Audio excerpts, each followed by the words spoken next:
Welcome back. You're with the Breakfast Club, and it's time to take you through our person of interest. Now, this morning, we are making you meet a man who's made power tools cooler than trending reels. We are joined by Abhinav Yadav. He's a Varanasi-based creator, content king, and the man behind the viral handle Create Your Own Taste. Now, all those visuals are on your screen. I bet you've seen them as well and wondered, हम भी try कर सकते हैं यार. And what he's done so special is he's taken the most ordinary Indian homes and made them vibrant, thoughtful, low budget. Isn't that so important? Low budget spaces with just scrap material, solid taste and a camera. He has over 1.6 million followers, and what he's done over the last few years is sparked a quiet movement where young men and women are picking up power tools, where old furniture gets a second life. Let's go over to him to understand a little bit more about his entire journey. Abhinav, good morning. Thank you for joining us on the Breakfast Club. We can see a lamp behind you, and we'll ask you about if you have DIY'd that also. First, tell us a little bit about your story. So tell us how you got into this. We know you started around COVID, but what inspired you? And when you started, were your parents like, oh my God, why doesn't he, stop picking up old objects and bringing them into the house? What was that journey like? I think this is a question that I'm asked quite a lot. And I think I should first set this record straight that I haven't studied interior design or architecture or anything of this sort very closely. I mean, I just happen to be one of those engineers who completed their 4 years of engineering and then later decided what to do in their life. So I'm one of that group. And if I talk about how did it all start for me, so I've always been passionate about three things in my life. Very clearly, gardening that I've learned from my parents over the years. Then art and creativity that I've always pursued throughout my formative school years. And thirdly, not many people know about this, but I always wanted to be in front of the camera. I just didn't know which platform and how, but I wanted to be in front of the camera and be seen all around. So, but at the other end of the spectrum, I was also a topper bacha, a very scholar, studious student who was supposed to be, taking up an academic job in the longer run. You either become an engineer or you take up an IS officer or, jobs like these. So it was definitely a challenge for me deep down inside. How would I navigate through all these passions that I have and possibly convert this into something that can be taken up into as a long-term career? And I think so lockdown period definitely gave that opportunity for this hidden voice that was somewhere embedded in me and waiting for a chance to be put out. And that's when I started this page. And I think so at that point of time, this whole content genre of DIYs, of gardening, it clicked so well and with the Indian audience especially, because it was so new for everyone who were all shut indoors. So I think the response and the support that came in at in very brief period of time, and that possibly just made me question my decision whether I really wanted to just fly abroad and pursue my masters, or this is something that I would want to take that risk and possibly convert this into something that can be pursued in the longer run. So I think so I took that risk, and so far it has proved out to be quite a good decision, a worthy risk. And I hope that it continues the same way in the future. That's lovely. It's great to know, Abhinav, that you found your ikigai. It makes you happy. It makes other people around you inspired as well. And it's clearly better than the brain drain that you were thinking of. So we're happy about that. But talk us through the process of making it happen. I think what you do, like I said, everybody has this itch inside them to do something with the old stuff. We keep storing it, but we never know how to sort of approach it. And that's where you've sort of made it, come out to be such an inspiration. Can you walk us back into the first piece perhaps that you created and what was going in your mind back then? So I think, yes, the first feeling is very daunting whenever you take up like a project of furniture painting or things like this. Like as you were mentioning, using power tools in a very cool way. This is something that I haven't learned or I haven't taken any formal education in. Whatever I've done, it's throughout my journey. I've learned it step by step, project by project. So I think so the first project of furniture painting, for that instance, it was something that I just took that shot of, learning everything through the tutorials and everything that's available online. And I would always recommend that if there's anybody who wants to do this, and possibly it just has that inhibition that, this looks very daunting at the first instance, and I don't know if I'm going to be able to pull this off. My only piece of advice would be that, start with a smaller project. Start with a smaller project where you can possibly pull it off within like 4 to 5 days of time. And during that journey, you would yourself navigate your own path, which tool to use, which paint to use. All of these things would be clear to you. You just have to log into the internet and find out a possible solution to your requirement. And that's how I think the journey started for me also. I mean, I never came equipped with full proficient knowledge about using power tools or anything of that sort. I learned through my journey, and that's all I could say how it all started for me. You're also very particular. I love, even on your Instagram, you say that, men, let's get men back into creating at home. So I love that aspect of it. But Abhinav, we're running out of time and we really want to watch you create something. After all, that's the lovely part of having someone like you join us. So if we can ask you to actually create something for us, that will be lovely. Sure. So I think so you were talking about the lamp that's just behind me. It's a beautiful piece of, like it's a pleated lampshade that I did for one of my videos. Can you and show I think it to would us in any way? Can we? Yeah, sure. So I would just put the camera in front of me so that we can come to my workstation.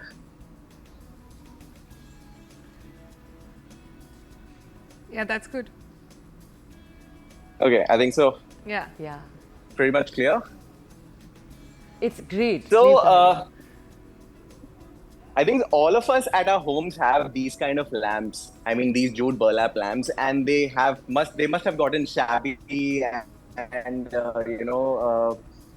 also probably would have got broken at places. So instead of discarding these lampshades, what we can do is we can probably try to give them a new life, a new purpose, so that any dull corner of our spaces can get instantly energized. So that's exactly what we're going to do today. We will be doing a pleated lampshade idea. And here also, if you can see, that's also exactly the same idea that I did recently for one of my projects. And it came out so well. The base part of that lamp is actually a pickle bunny that our mothers used to have. So that pickle bunny is treated as the base, and a pleated lampshade comes on top. So I'll just demonstrate how you can do a very simple pleated lampshade with very few materials that are readily available with us at home. And I think so this has the power to become a conversation starter whenever a guest walks in. So for this purpose, for this particular DIY, all you need is a piece of fabric. Now, this can be anything, a cotton or any piece of fabric that must be lying at your home. I'm sure all of our mothers store these kind of fabric scraps from a piece, like probably if they would have gotten something stitched or any upholstery work was done. So a fabric like this would work well for our case. So all you need to do is you need to make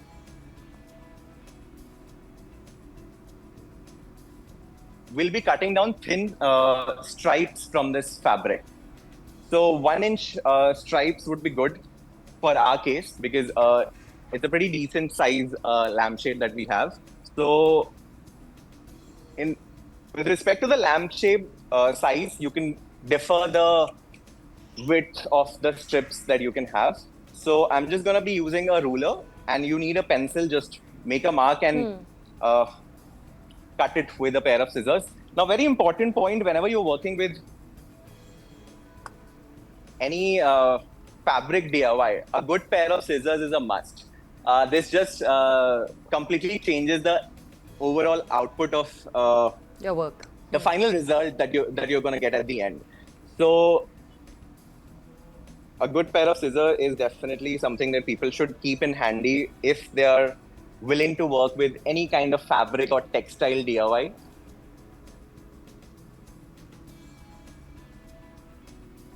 This feels like we're getting a peek into a tailor shop or something, and you're just... But I think all of these things are pretty easy. We just need to get started with all of this. I mean, we look at it from an angle that this is something that we probably cannot pull off. But when you get down to it, you'll yourself be amazed that, okay, I mean, I'm capable of doing this also. Ho sakta hai. So I would have never used a ruler. I'm quite amazed that a ruler has been used even on a fabric. I would have just like turned it like old school time and like gone ahead like that with my ruler. So these are great tips.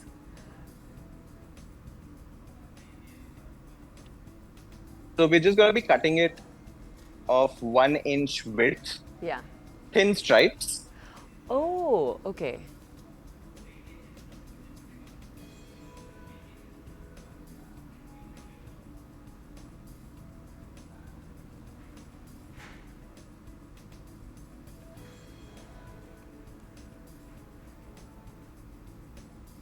So something of this sort. I mean, you have a thin stripe. It's 1 inch in width. And similarly, you can cut down more from this fabric. Now, just to escalate the process, I've already cut down few stripes from this fabric. So I'm just gonna show it to you all. So this is a large trail kind of a thing that I've just joined different stripes of this length. And you can use any fabric glue to join, two stripes and make like a huge long trail, so that you can start wrapping this up on your lampshade. So we'll get down to that process next.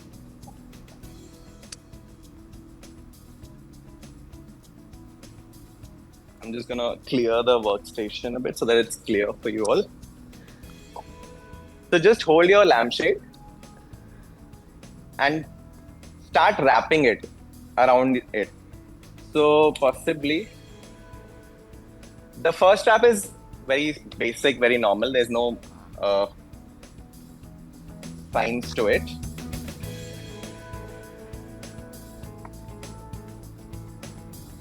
And you can put a clip on the first wrap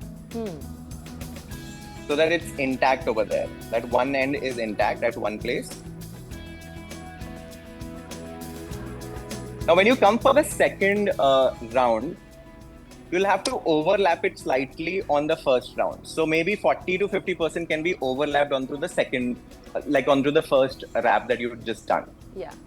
So it would create that beautiful pleated look over the lampshade. So I'm just gonna wrap this.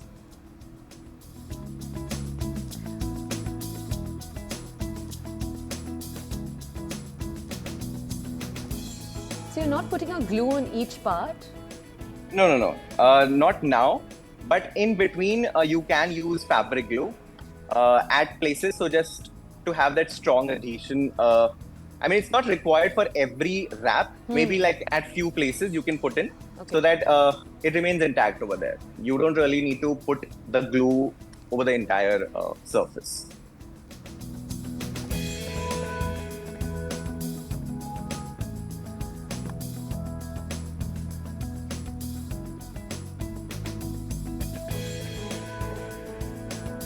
Abhinav, do you ever, just tell us as you're creating this, do you ever do anything with these objects? Are they just lying around your house? Is there a point where your parents are like, come on, start, you have to do away with some of these? So I am a big time hoarder in my home. So I've also been tagged as the kabad wala guy. So anything that needs to be discarded off into the bin, it goes through my check first, whether this can possibly be discarded or not. So I mean, everything around my studio also, if you see, most of these pieces are, repurposed. And each piece has been built project by project. So the entire studio that I have built over the time, it's my own creation. From the furniture to decor pieces to everything, even the wall decor that you see behind me. It's all done by me. So I mean, I possibly see potential in everything. And I have this really weird habit of trying to restore and repurpose and upcycle as much as I can. So here I'm just showing a segment of the lampshade covered in these pleats. So this is a pleated look that we're going to have on the entire lampshade. I hope it's pretty much clear. It is, and it's looking gorgeous. Yeah. So this way you will wrap these strips along the entire surface of the lampshade. And just to quicken up the process, I already have done on one of the lampshades that I had. So this is how the final pleated lampshade is gonna look. And it gives that very English farmhouse vibe that we generally see in the series and movies.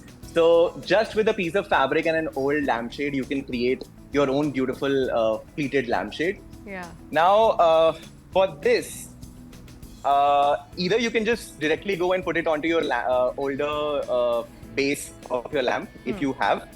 If you don't have an existing lampshade, you can also create the base of the lamp by using a bottle like this. Now it can be a wine bottle. This one is particularly a medicine bottle that I procured from a pharmacy store. I just like the whole Yeah, it's gorgeous. the overall look of it. It has this very beautiful amber shade to it. So I loved it at the first glance, and I knew I had to bring it home. So I bought this, and today we're going to be using this particular bottle. You can also use any vase that you have at home. Possibly, your favorite piece of vase that may have just gotten broken during some accident or anything of that sort. So this can also be given a new life with such a project. The one So behind you is all an need- achar ka dabba though, right? Achar ka barni. Yeah. Yeah, the barnis that our mothers used to have to store pickles. So that one was a barni. This is a medicine bottle, and this one is a vase that is slightly Abhinav, broken at the top. how do you break into glass seamlessly to get the wire in? Because that for me has always been the tricky part. Yeah, so there are two ways to go about it. Either you can just so basically, if you don't want to take the hassle of drilling through glass and have that wiring and electrical connections done, you can use an alternative of push lights or any battery operated lights. Today we have these, so you can just directly install it, stick it with some glue or anything, and all you need to do is just push this and this gets started. So any battery operated light also works for this kind of project. But again, if you really want to do a project like this one has a wiring over in it. So for that, we have special drill bits. So the drilling machine that we have, the top part of it is called a drill bit, and it comes for different purposes. So if you're doing a woodworking job, it's a different drill bit. If you're doing a drill in a ceramic or a glass piece, there's a different drill bit to it. So you attach the required drill bit onto a drilling machine, and it looks very scary that you may just end up breaking a glass bottle or something that's very fragile. But I think so. Go slowly. I think, as I said, start small. So take any extra piece of bottle lying at your place. Abhinav, I have to say that everything that you're doing is just ingenious. I think the idea of using old scrap is just to wrap up the lamp is great. I have some at home. I'm definitely going to try it out. And the fact that you don't have to drill and there are these switch on, lights, that is also super. And there you go. We've just made on air a full lamp, and it's so full beautiful. DIY lamp, which is so cool. And Abhinav, of course, thank you so much for inspiring us to do all of this. His page has so many other things. Create that you your can follow. style on Instagram. Abhinav, it's been wonderful to have you, and we're going to actually try to bring you back to teach us more, because you could see how spellbound both of us were, and we know everyone, all our team was just watching each detail. But thank you for joining us, and thank you for starting our day off like this. Okay, let's move on now from this to something entirely different. Let's take you now into a short break. On the other side, we continue. We'll see you in just a few minutes.